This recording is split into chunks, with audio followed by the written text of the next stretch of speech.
Shoutout mga kami Kuya Mikoy. Parehas yung channel niya. Anong channel niyo po?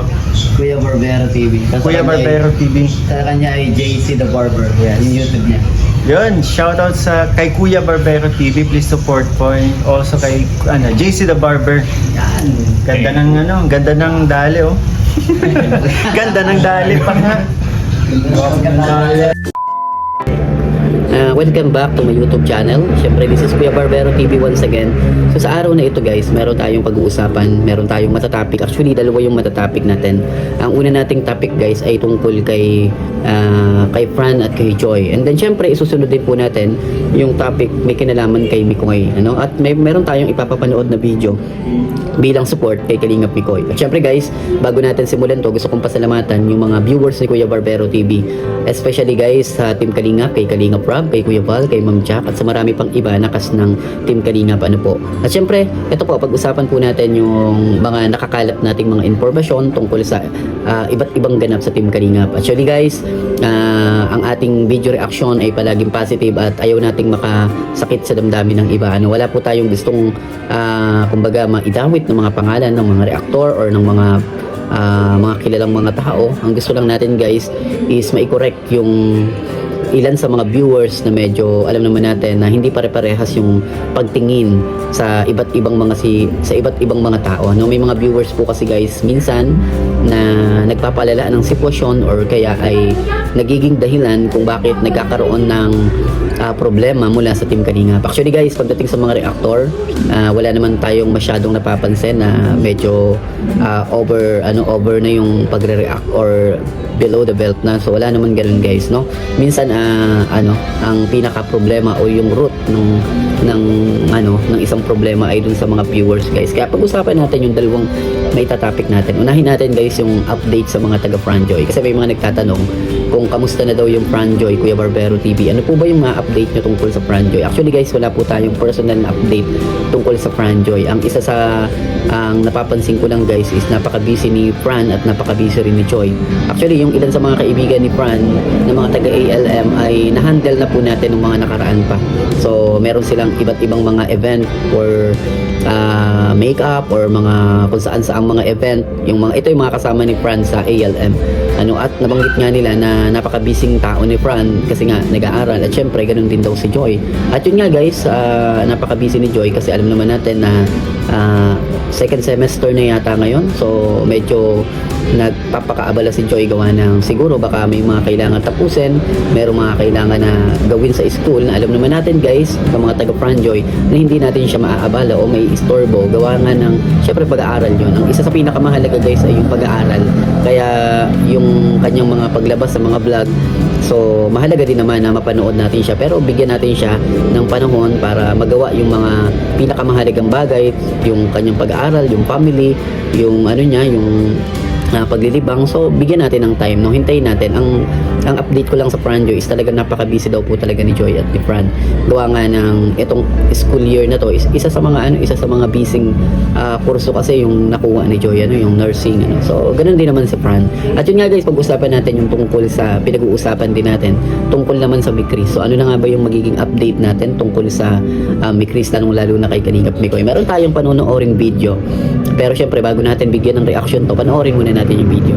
So, willing po si Tita Andy paaralin si Tonet. Diba? Po, salamat po. Ang ginagawa mo dyan? Diba? Yan. Papalayo na lang din siguro yung magandang, yung regalo ko sa iyo, isang magandang balita. Yun. Maraming salamat po kay Tita Andy na meron tayong blessings na dala-dala po para sa inyo. Para kay Natalie. Okay, wait. Hanapin lang natin.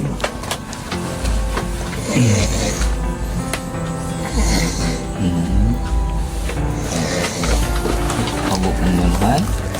So,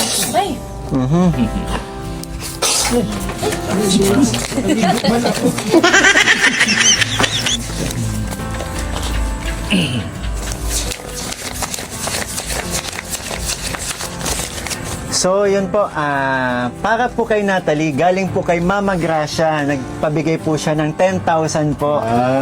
Yun, Mama Gracia. Thank you po. Wow! And syempre, di ba po, gatas lang yung kinakain ni Opo. Natalie. So, nagpaabot din po si Tequila Ram ng 5,000 para sa pang-milk niya. So, total of 15,000 po. Wow. Thank you po. Ayun. Baby. Ay, nagtithank you. Nagtithank you si ano. Thank you po. Thank you po.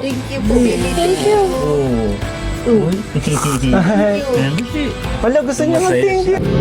So yun guys, napanood naman natin yung video at nagkaroon nga ng iba't ibang usapan tungkol sa nangyayari nga kay Kalingap Mikoy, at itutuloy lang natin kung ano yung mga napapansin natin na improvement ni Kalingap Mikoy dun sa kanyang mga video ngayon, yung mga latest video niya. Ito nga, nagkaroon nga siya ng latest video dun sa kanyang tinutulungan na si Antoinette, at nagkaroon na nga ito ng iba't ibang mga komento at reaksyon, papuri at pasasalamat na nakabigay na naman si Kalingap Mikoy ng tulong sa pamamagitan ng mga sponsor. Actually, hindi ko man maalala kung sino yung mga sponsor na binanggit.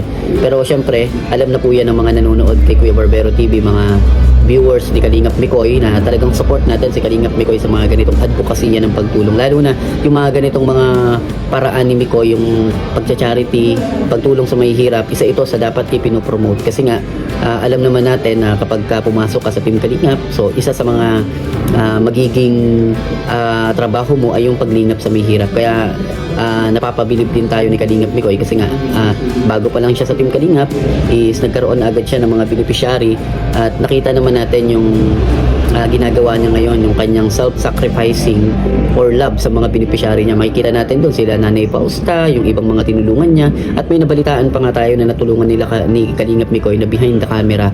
Although nabasa lang natin yun sa social media na isa sila sa natulungan ni Kalingap Mikoy nang hindi na kailangan pang i-vlog. So makikita naman natin dito yung pagiging humbleness ni Kalingap Mikoy at pagiging mabait sa lahat ng mga beneficiary niya. So ito na nga si Antoinette, no, na beneficiary niya, isang bata na medyo talagang nakakaawa. Actually, isa sa mga nakakaawang mga video ito ni Kalingap Mikoy, na kumbaga salat talaga sa kakayahan para maipagamot. Pero syempre, dahil nga sa pagpupursige ni Kalingap Mikoy na makahanap ng mga beneficiary kasama ng mga sponsor, so gusto natin i-congratulation yung isa sa naging successful na pagtulong ni Kalingap Mikoy. So aasahan pa natin na marami pang matutulungan ito guys. Syempre guys, sagutin din natin yung mga nagsasabi kay Kalingap Mikoy na mayabang daw si Kalingap Mikoy.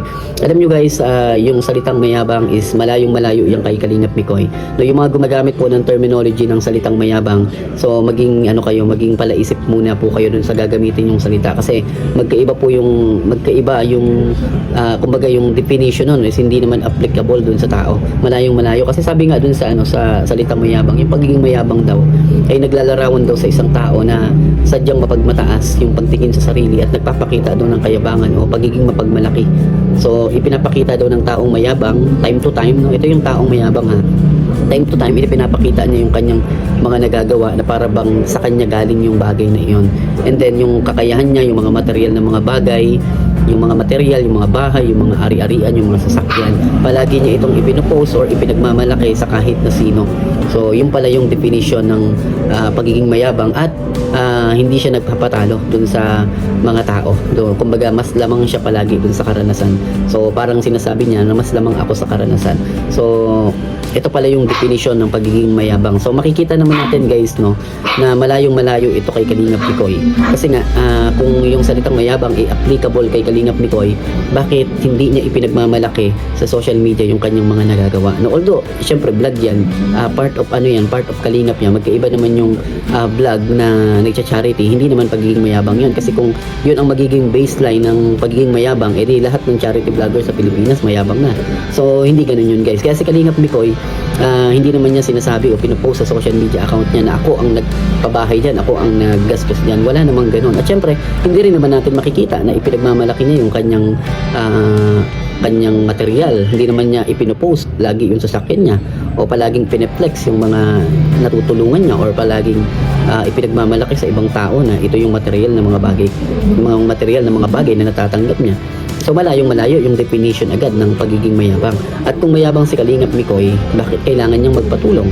So So, ang tao mayabang hindi kailangan ng nagpapatulong. So, ang tao mayabang kaya niyang gawin lahat ng bagay ng mag-isa. So, bakit kailangan niyang magpatulong? So, yung definition ng pagiging mayabang malayo dun sa pagkatao talaga ni Kalingap Mikoy. Ang totoo, kabaligtaran ng pagiging mayabang si Kalingap Mikoy. Kasi kung pagiging mayabang ang magiging sukatan, so malayong malayo kagad si Kalingap Mikoy. Ang totoo, yung pagiging humble pa ang napapansin natin kay Kalingap Mikoy. Kasi kung hindi siya humble, bakit sumasagad yung kanyang mga video sa mga ganito katataas na mga views? At bakit ang daming nagtitiwala at naniniwala sa kanya? So, ibig bang sabihin, nauto yung mga viewers ni Mikoy? So, malabong malabo kasi yung mga viewers matatalino yan. At karamihan ng mga viewers is may mga pinag-aralan at mga nasa ibang bansa. So, hindi yan magpapauto basta lamang. So, titimbangin yan ng mga viewers, no? So, kaya malayong malayo kay Kalingap Mikoy yung salitang o yung definition ng pagiging mayabang, ano? So, i-clear lang natin to kasi nga may mga nababasa tayo. So, ito naman ay para sa lahat. Hindi naman ito para sa isang tao lang. Kumbaga, ito ay para sa lahat na nagsasabi kay Kalingap Mikoy ng mayabang na minsan pag-isipan din nila yung kanilang mga gagamiting mga salita. Kasi kung ano yung itinatanim ng isang tao, yun yung sabi ng Galatia 6:6 at 5. No, kung ano yung itinatanim ng isang tao, yun yung inaani niya. Kung ikaw ay balahura, kung ikaw ay masakit magsalita, kung ikaw ay mapagmura, kung ikaw ay nanda-down, ikaw ay nanda-judge. So tandaan natin, meron yung consequences. No? Hindi natin alam kung kailan, kung saan, at kung paano mangyayari yung consequences na yan. Kaya maging maingat tayo sa mga gagamitin nating mga salita. Di bali ng di bali ng kumbaga maging quiet viewers na lang tayo kaysa naman kumbaga anihin natin yung gagawin natin o yung consequences ng ginagawa natin. Kaya yung mga viewers po sa Team Mikris, hindi ibig sabihin na ako po ay sobrang kay Kalingap Mikoy. So tinitimbang ko lang yung mga bagay-bagay, guys, no. Kapag merong mali si Kalingap Mikoy sa mga nagagawa niya, pwede rin naman nating pag-usapan. Pero syempre in a positive way at yung hindi rin makaka-affected dun sa kanyang credibility kasi pwede naman nating personal, pwede naman nating sabihin kay Kalingap Mikoy kung ano yung mga pwede niyang gawin at pwede niyang kumbaga pasulungin, yung pagiging yung tipo na ano pa yung pwede niyang i-improve, diba? So si Kuya Barbero, pwede nyo rin po akong i-comment ng kung ano yung pwede nating i-improve at hindi po ako masasaktan dyan. Wag lang pong below the belt kasi syempre iba namang usapan yon pag below the belt, ano? Syempre guys, thank you so much sa mga nanonood palagi sa akin. Hindi lang ako makapag-update pero napanood na natin yung video ni Kalingap Mikoy. I-marathon po natin ito at tulungan po rin siya na makataas. Syempre guys, yung video rin po ni Kalingap Rob dun sa kanyang bagong mga upload dun sa Rob Matubang Vlog, so pwede rin po natin i-support yon. Marami pong tinutulungan ngayon si Kalingap Rob tulad nung kay Francis dun sa Tuktok ng Bundok na parang Amerikano o Laking Araw yata, yung Batang Araw yata yun. So pwede rin po nating tulungan si Kalingap Rob at baka pwede rin nyo po na mapanood kung sakali na ma-approve ni Kalingap Rob yung isa sa mga pupuntahan din namin na baka maging beneficiary or matulungan din po niya kasi meron po tayong na-scout pero si Kalingap Rob po ang magde-decide kung kailan at kung saan. So abangan nyo na lang po kung sakali na mapasama tayo doon. Thank you so much Kalingap Rob, malaking bagay yon para kahit papano is magkaroon din po tayo ng views or makapag-gain din tayo ng subscriber dahil nagsisimula pa lang ulit tayo dahil matagal po tayong hindi nakabalik, no? So thank you so much, nagkaroon tayo ng confidence ulit na makapag-vlog sa dami ng trabaho na ginagawa, no? So yun po kasi guys yung totoo, ang dami nating trabaho. Minsan nagpi-preaching pa po ako, no? May mga preaching works from the Bible study or what. So yun yung nangyayari kaya minsan hindi po tayo makapag-upload. So thank you so much, bye bye sa lahat ng nanonood sa atin mula sa Franjoy at Team Mikris, Edsy, Jom Carl at sa lahat ng Team Kalingap. Walang sawang pasasalamat from my bottom of my heart. Thank you so much and bye bye.